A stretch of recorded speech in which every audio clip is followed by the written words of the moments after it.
I sit here and berate you and you as government officials and so on, but I understand very well that the real culprit are not the politicians, are not the central bankers, but it's I and my fellow citizens. I always say to people when I talk about this, if you want to know who's responsible for inflation, look in the mirror. It's not because of the way you spend your money. Inflation doesn't arise because you got consumers who are spendthrift. They've always been spendthrift. It doesn't arise because you've got the businessmen who are greedy. They've always been greedy.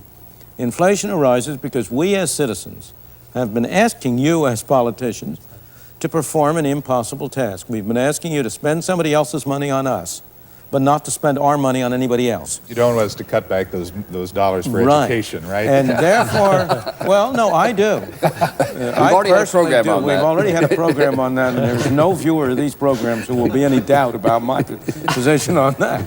But the public at large has not, and this is where we come to the political will that Dr. Eminger quite properly talked about.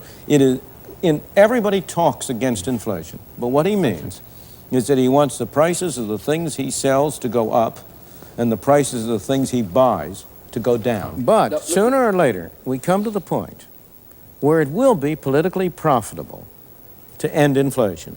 This is the point that I think you were making. The suffering. Where do you think what do you think the rate of inflation has to be, and judged by the experience of other countries, before we will be in that position, and when do you think that'll happen?